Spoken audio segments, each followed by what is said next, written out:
Yesus yang dapat memulihkan kehidupan kami. Tidak ada lain selain daripada kuasa Tuhan yang dapat memberkati kehidupan kami. Terima kasih Tuhan, hari ini kami bersuka cita. Hari ini kami bersyukur kembali di hadapan Tuhan. Dan hari ini umat-Mu Engkau lawat dengan cara-Mu. Dan kami semua menerima lawatan Tuhan. Kami bersyukur untuk hal ini. Kiranya perayaan Paskah ini Tuhan, meskipun kami dapat rayakan hanya dengan sederhana saja, namun kami percaya kuasa Tuhan tidak sederhana, tapi kuasa Tuhan, kuasa yang sempurna. Terima kasih Tuhan, Allah yang sempurna memberkati umat-Mu, Allah yang sempurna hadir di tengah-tengah umat-Mu, Allah yang sempurna saat ini berkarya di dalam hati kami masing-masing. Kiranya segala kemuliaan, kepujian, hanya hormat bagi nama Yesus. Terima kasih Tuhan, kami siap diberkati melalui kebenaran-Mu, dan kami terima, kami mengimani berkat Tuhan firman Allah mengalir, dan kami terima di dalam nama Tuhan Yesus.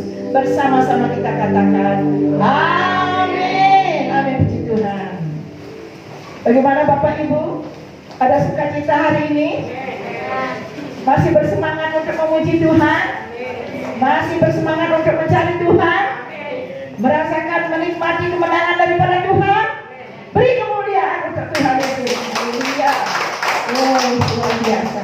Akhirnya Tuhan melihat, ya, mendengar tepuk tangan saudara, melihat hati saudara yang saat ini sedang bersukacita.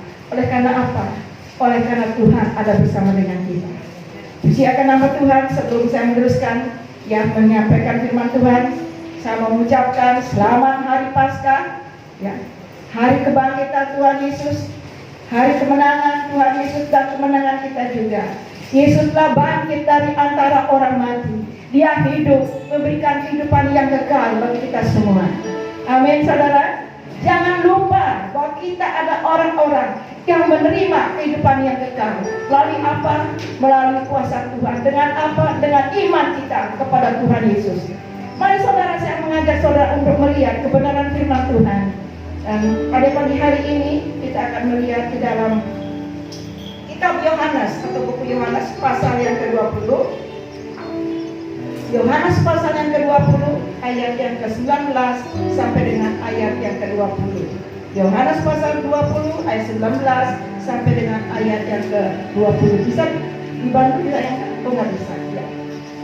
Sekali lagi, Yohanes 20 ayat 19 sampai dengan 20. Ayo kita baca bersama-sama. Bisa lewat HP atau Alkitab yang saudara bawa, ya. 1, 2, 3. Berikutnya, Yesus menampakkan diri kepada murid-muridnya. Ketika hari sudah malam, pada hari pertama minggu itu, berkumpullah murid-murid Yesus di suatu tempat dengan pintu yang terkunci, karena mereka takut kepada orang-orang Yahudi. Pada waktu itu datanglah Yesus dan berdiri di tengah-tengah mereka dan berkata, perhatikan baik-baik, yuk baca bersama-sama. Damai sejahtera bagi kamu.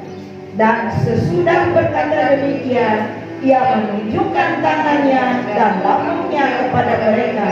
Murid-murid itu bersukacita karena mereka melihat Tuhan. Murid-murid itu bersukacita karena apa, Bapak Ibu? Karena mereka melihat Tuhan. Nah, saudara, ketika setelah Tuhan Yesus bangkit dari antara orang mati, kita melihat dari cerita ayat ini, murid-murid Yesus, mereka mengalami ketakutan oleh karena peristiwa kematian Yesus ini. Mereka takut karena apa? Mereka takut kepada siapa? Mereka takut kepada orang-orang Yahudi. Itulah sebabnya, karena mereka takut, mereka berkumpul, mereka bersembunyi di saudara di sebuah tempat, sebuah kamar dengan pintu yang terkunci rapat. Nah, di tengah-tengah ketakutan murid-murid ini, di tengah-tengah kecemasan dan kekhawatiran daripada murid-murid ini, Tuhan Yesus menampakkan diri. Tuhan Yesus hadir di sana. Nah, saudara, ada dua hal yang kalau kita lihat, baca ayat ini baik-baik. Ada dua hal yang Tuhan Yesus lakukan ketika Tuhan Yesus menampakkan diri di tengah-tengah murid-murid yang sedang ketakutan. Nah, dua hal ini akan memandu saudara dan saya untuk kita bisa hidup. Bagaimana kita harus hidup bersama dengan Tuhan Yesus. Tema firman Tuhan di Paskah ini adalah hidup bersama Tuhan yang bangkit. Dua hal yang Tuhan lakukan. Mari kita melihat kembali. Kalau kita melihat di dalam ayat yang ke-19, saudara, apa sih yang Tuhan lakukan dan apa keinginan Tuhan di sini? Di dalam ayat ke-19, Tuhan Yesus waktu ada di tengah-tengah murid yang sedang ketakutan, ucapan pertama, kalimat pertama keluar dari mulut Yesus adalah apa? Damai sejahtera bagi kamu. Kalimat yang terdiri dari empat kata ini begitu luar biasa kuasanya, saudara. Damai sejahtera bagi kamu. Tuhan menginginkan, menghendaki orang-orang yang mengikut Dia, murid-muridnya termasuk kita, supaya kita hidup dalam damai sejahtera. Damai sejahtera yang seperti apa? Damai sejahtera yang bagaimana? Damai sejahtera yang berasal dari siapa? Yang Tuhan mau ada di hati kita masing-masing. Saudara, kalau kita melihat di dalam Yohanes pasal yang ke-14, saudara, Yohanes pasal 14 ayat yang ke-27, firman Tuhan katakan, Yesus katakan kepada murid-muridnya, damai sejahtera-Ku kutinggalkan bagimu, damai sejahtera-Ku kuberikan kepadamu. Sebab apa yang kuberikan kepadamu tidak sama dengan apa yang dunia berikan kepadamu. Oleh sebab itu janganlah gelisah dan gentar hatimu. Saudara, kalau kita melihat di dalam Yohanes 14 ayat 27 ini dengan jelas Tuhan Yesus menghendaki yang Tuhan mau dalam hati kita ada dalam kehidupan kita, bukan damai sejahtera yang berasal daripada dunia ini. Damai sejahtera yang diberikan oleh dunia ini hanya untuk memuaskan keinginan mata, memuaskan keinginan daging, memuaskan hawa nafsu yang akan membawa kita kepada dosa dan akhirnya menuju kepada kebinasaan. Bukan damai seperti itu yang Tuhan mau ada dalam hidup kita, bukan damai yang berasal daripada dunia. Tapi firman Tuhan ini jelas mengatakan, Yesus mengatakan, damai sejahtera yang Tuhan mau adalah damai sejahtera yang berasal daripada Tuhan Yesus, yang Tuhan Yesus berikan kepada kita. Damai sejahtera ilahi, damai sejahtera berasal dari surga, yang murni, yang memberi kesejukan di jiwa kita, yang memberi kesegaran di hati kita. Damai sejahtera ini dapat menghilangkan segala kegelisahan dan kegentaran. Damai seperti inilah, saudara, yang Tuhan mau ada di hati kita. Saudara siap untuk menerima damai sejahtera daripada Tuhan? Siap? Kalau demikian, bersiap-siaplah terus senantiasa hidup bersama dengan Tuhan Yesus. Tuhan tidak mau damai sejahtera yang ada di hati kita ini digeser atau hilang, saudara. Di dalam Filipi 4 ayat ke-4, firman Tuhan dengan jelas mengatakan, bersukacitalah senantiasa. Sekali lagi aku katakan, bersukacitalah. Tuhan tidak mau damai itu, sukacita itu hilang dari hati kita. Yesus hidup, Yesus bangkit, memberikan kepada kita damai sejahtera. Jangan sampai hilang apa yang Tuhan berikan bagi kita. Damai itu sangat berharga dalam kehidupan saudara dan saya. Jangan sampai izinkan dia tergeser dari hati kita. Biar tetap dia ada di hati kita. Kalau kita melihat dari ayat kedua ayat tadi, waktu Yesus ada di tengah-tengah murid-muridnya yang sedang ketakutan. Ketika mereka melihat Yesus, mereka bersukacita. Yesus hadir, Yesus memberikan sukacita. Yesus hadir, dia memberikan damai sejahtera. Dan hal ini Tuhan tidak mau hilang dari hidup kita. Saudara ingat dengan 12 murid Tuhan Yesus? Ya. Selama 3,5 tahun murid-murid Yesus selalu ada bersama dengan Yesus. Mereka bersukacita, mereka bahagia, mereka beria-ria, mereka bergembira. Ketika orang banyak, ketika orang sakit disembuhkan oleh Yesus. Bukan hanya orang sakit itu senang, Bukan saja orang sakit itu bergembira, tetapi murid-murid Yesus juga ikut merasakan kegembiraan itu.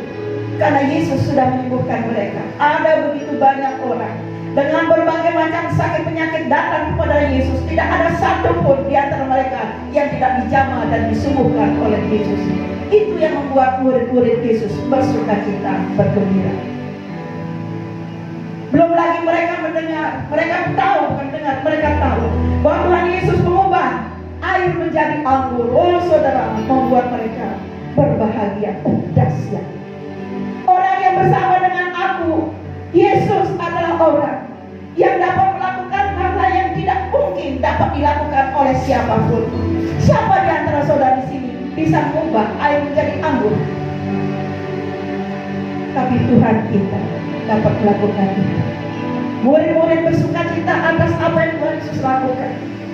Mereka juga bersukacita ketika mereka melihat dengan kepala mata mereka sendiri bagaimana 5.000 orang dikasih makan oleh Yesus ketika mereka dalam kelelahan, keletihan, dan rasa lapar. Bukan saja orang yang menikmati berkat atau roti itu bergembira, murid-murid Yesus yang melayani pun juga bergembira. Sempurnalah kegembiraan murid-murid Yesus, saudara. Ketika orang 5.000 orang sudah diberi makan, masih ada sisa berapa, saudara? Berapa keranjang, berapa bakul?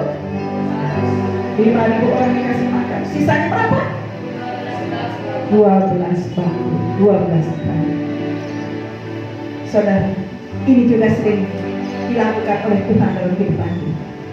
Dengan berbagai cara, berbagai yang kita alami bersama dengan Tuhan membuat hati kita bersukacita, bergembira. Satu hari, saudara, kalau saudara melihat dalam Matius pasal ke-14 ayat yang ke-17, ya saya sudah catat di sini. Saudara, di situ dikatakan bahwa Tuhan Yesus, ya, Tuhan Yesus katakan kepada Petrus, Matius 17 ayat 27, satu hari Tuhan Yesus hanya bersama dengan Petrus. Tuhan Yesus katakan, Petrus, pergi kamu. Kemana disuruh? Ke danau. Kak, pancinglah, kamu mancing di sana. Dan ikan yang pertama yang engkau tangkap, kau harus buka mulutnya. Di situ kamu akan menemukan 4 mata uang, 4 dirham. Kalau kamu sudah menemukan 4 mata uang itu, 2 untuk aku, 2 untuk kamu. Nanti dirham itu kamu harus serahkan dan aku juga akan menyerahkan kepada untuk bea baik Allah, supaya kita tidak menjadi sandung batu sandung. Apa yang harus kita bawa ke rumah Tuhan, bawa. Apa yang harus kita persembahkan kepada Tuhan, persembahkan itu. Nah saudara, kita melihat di sini ketika Petrus memancing, menangkap ikan itu, dia melakukan seperti apa yang Tuhan Yesus beritakan. Dia menangkap ikan, dia buka mulutnya. Saudara, betapa kaget dan terkejutnya Petrus menemukan di situ ada persis seperti apa yang dikatakan oleh Tuhan Yesus. 4 dirham. Pengalaman yang luar biasa ini. Petrus bukan orang yang pelit. Dia adalah orang pelayan yang mau berbagi. Dia ceritakan kepada teman-teman yang lain. Bukan hanya Petrus bergembira, bukan hanya Petrus senang, tetapi murid-murid yang lain yang mendengar kesaksian Petrus ini pun juga bergembira, bersukacita. Begitu banyak, saudara, hal-hal yang Tuhan Yesus kerjakan yang membuat hati murid-murid Tuhan Yesus bersukacita. Namun sayang, salah satu di antara 12 murid ini, saudara, sukacita yang mereka terima dari Yesus itu bergeser dari hatinya, hilang dari hatinya. Akhirnya saudara, apa yang terjadi? Dia mulai menjauh, hatinya mulai jauh-jauh daripada Tuhan. Sekalipun dia tetap bersama dengan Tuhan Yesus, tapi hatinya mulai menjauh daripada Tuhan. Akhirnya mengkhianati Tuhan Yesus. Itulah Yudas Iskariot. Nah, Bapak Ibu yang dikasihi oleh Tuhan, ini bisa saja terjadi dalam kehidupan kita masing-masing. Tuhan sudah menolong kita, memberkati kita, doa kita dikabulkan oleh Tuhan.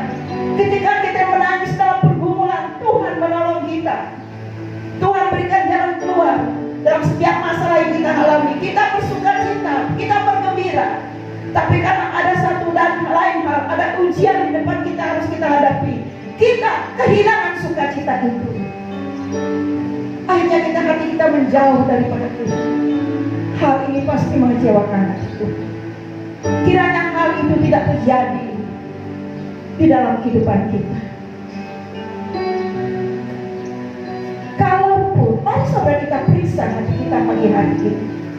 Bukankah saudara dan saya berulang-ulang kali kita menerima, mengalami pengalaman yang luar biasa dari Tuhan.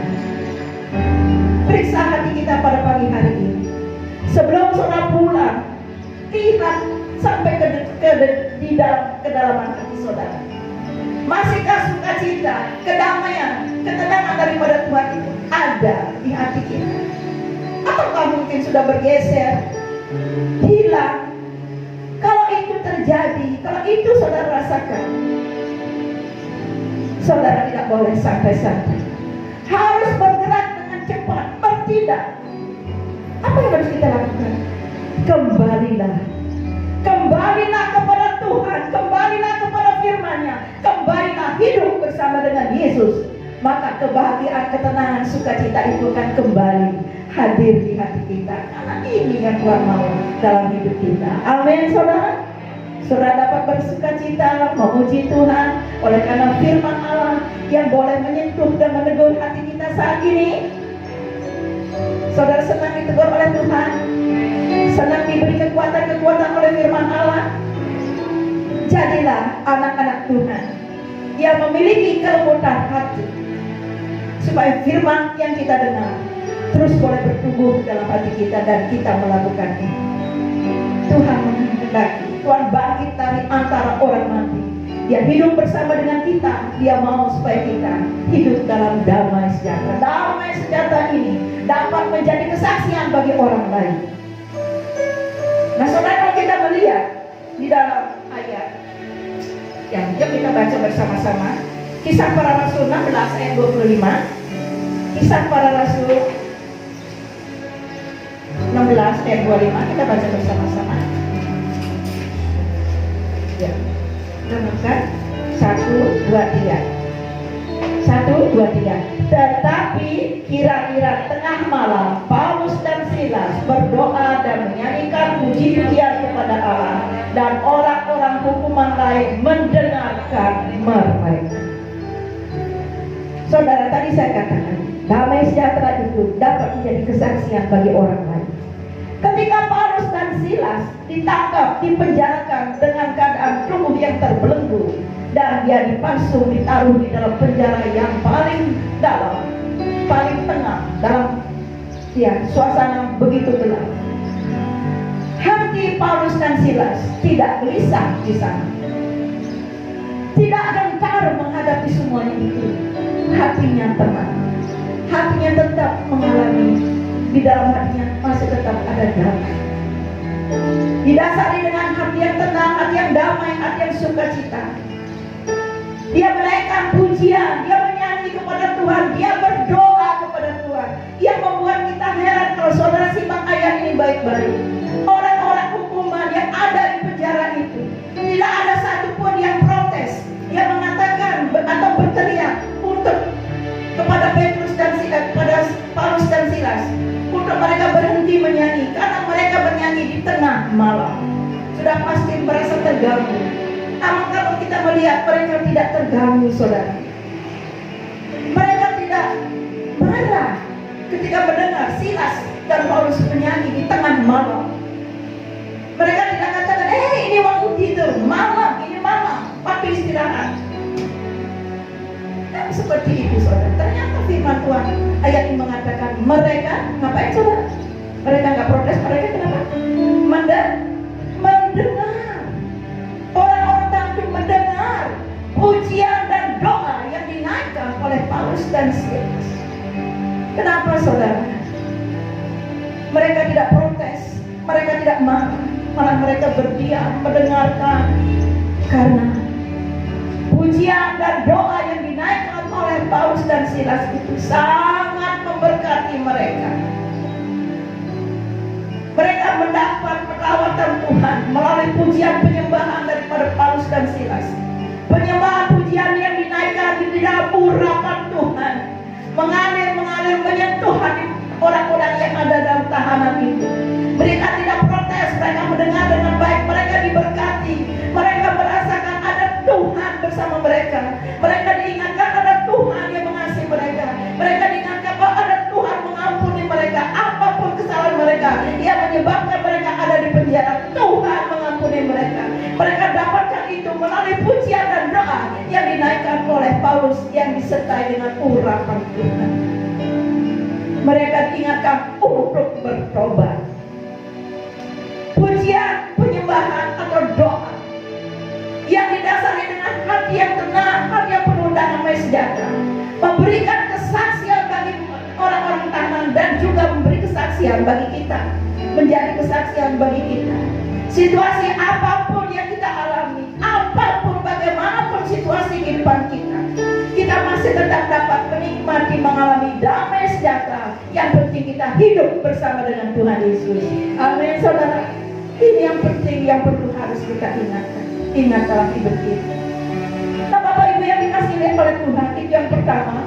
Tuhan menghendaki ada damai sejahtera di hati kita. Yesus bangkit, Yesus menghendaki supaya kita, apa saudara? Di dalam ayat yang ke-20 dari Yohanes pasal 20 tadi kita melihat, wah, setelah Tuhan Yesus mengatakan damai sejahtera bagi kamu, lalu Yesus memperlihatkan kedua tangannya yang berlubang oleh karena paku. Yesus memperlihatkan labung yang berlubang oleh karena tombak. Saudara, ini membuktikan, ini berbicara bahwa apapun usaha manusia tidak akan dapat menghalangi kuasa Tuhan. Apapun usaha manusia tidak akan dapat menghalangi kuasa Tuhan. Kenapa? Di dalam Matius 28 ayat 8 firman Tuhan katakan, Yesus mengatakan, kepadaku telah diberikan segala kuasa yang di surga dan juga yang di bumi. Oleh sebab itu Tuhan mau kita hidup di dalam kuasa kebangkitan. Namun sayang, orang Yahudi tidak memahami ini, tidak mengerti ini, bahwa segala kuasa ada di tangan Tuhan Yesus. Segala kuasa ada di dalam nama Yesus. Orang Yahudi tidak mengerti, tidak tahu, tidak memahami bahwa Yesus pemilik segala kuasa.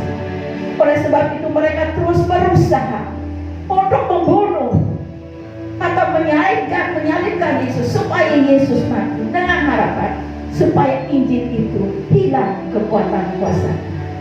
Supaya murid-murid Yesus, kalau Yesus mati, murid-muridnya akan berhenti dan tidak meneruskan lagi tentang memberitakan Injil Tuhan, memberitakan keselamatan ini. Buat orang Yahudi berpikir kalau Yesus mati, maka mereka akan tenang karena mereka berpikir kehadiran Yesus membuat kekacauan. Saudara, ternyata apa yang mereka pikirkan itu salah. Usaha mereka sia-sia. Ketika setelah Yesus disalib, Yesus mati, di hari ketiga Yesus bangkit.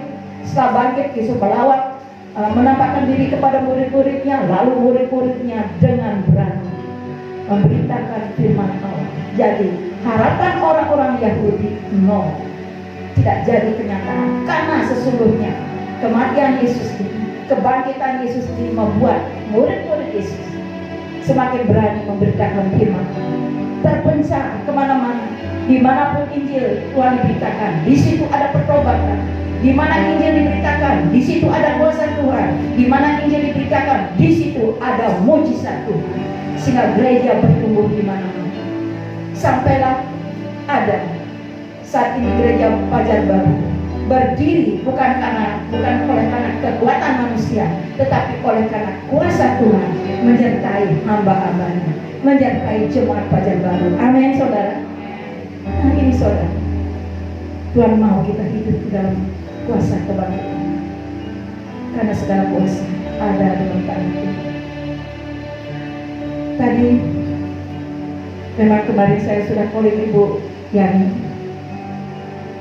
kasih kesempatan Pak Bapak Sarmen bersaksi. Kasih juga kesempatan buat Rafika bersaksi. Saya sangat diberkati. Memang tanggal 27 kemarin di hari Sabtu Bapak Sarma sudah dilantik menjadi PD. Berapa tahun ke depan, selama masih Tuhan beri kesempatan, akan naik jenjangnya lagi menjadi PDN, pendeta muda. Setelah itu berapa tahun kemudian akan dilantik naik jenjang lagi menjadi pendeta penuh. Sekarang tadi kesaksian udah lepas bebannya. Tadinya belum status sebagai pendeta, orang sudah nyebut pendeta. Meskipun bukan pendeta statusnya, tetapi pekerjaannya, pelayanannya melebihi pendeta. Amin, saudara. Itu terjadi. Sama dengan Novi juga. Gitu. Nah, saudara, saya bersyukur. Maaf, ini mungkin saya bukan mendahului ya Pak Sarmen. Karena saya bersyukur juga, ya. Karena ternyata di sini gereja kita memang dilengkapi oleh Tuhan dengan hamba-hamba Tuhan yang mempunyai karunia berbeda-beda. Kita membangun gereja ini bersama-sama, dipimpin oleh kuasa Tuhan.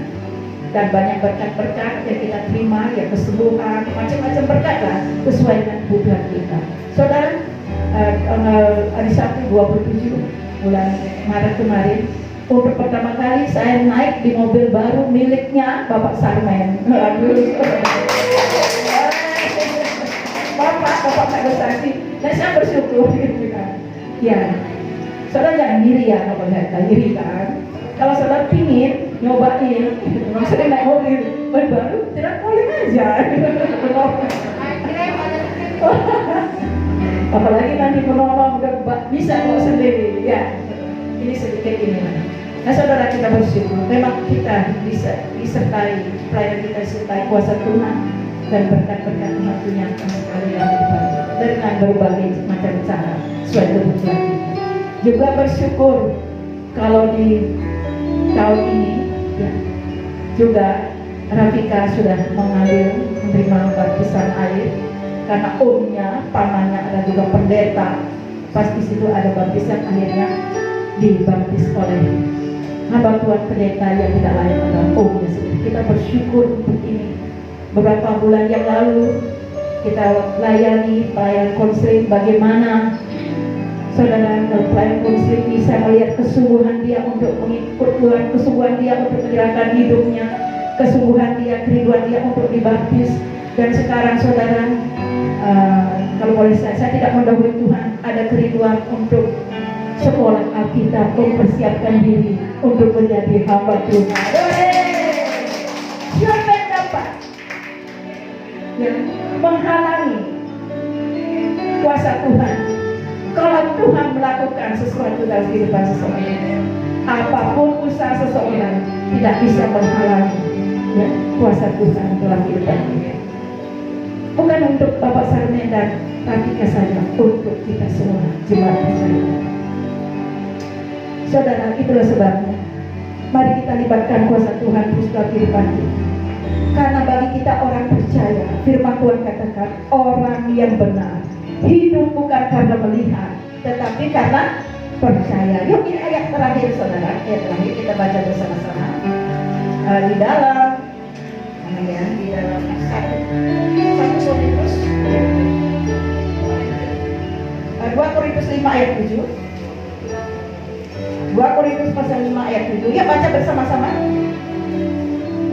2 Korintus 5 ayat 7, firman Tuhan katakan, sebab hidup kami ini adalah hidup karena percaya, bukan karena melihat. Kita ini anak-anak Tuhan, GSK Fajar Baru. Sekarang saudara sudah hidup di dalam, ya, pimpinan Tuhan, disertai oleh Tuhan Yesus yang telah bangkit.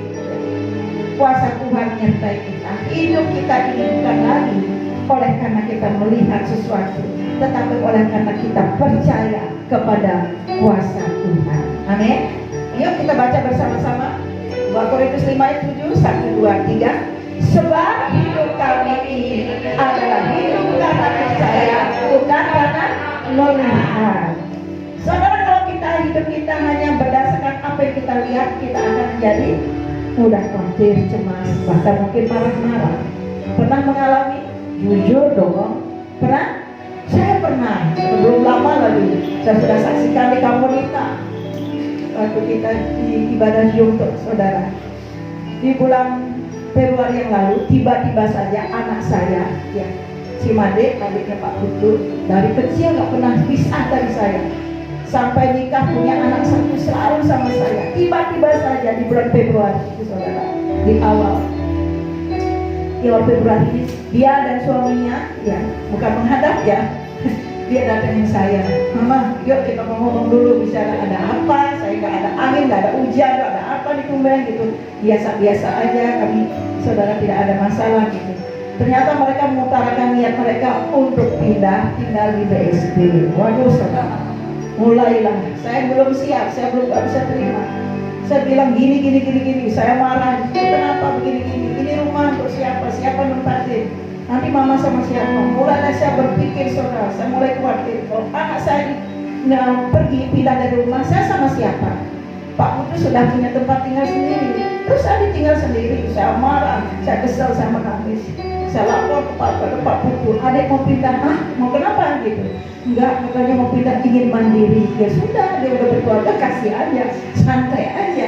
Itu juga cukup buat saya tenang. Tetapi setelah itu saudara enggak tenang juga. Waduh, pikiran ini sudah kacau balau, khawatir, takut nanti ke tengah malam kalau saya sakit nggak ada anak bagaimana?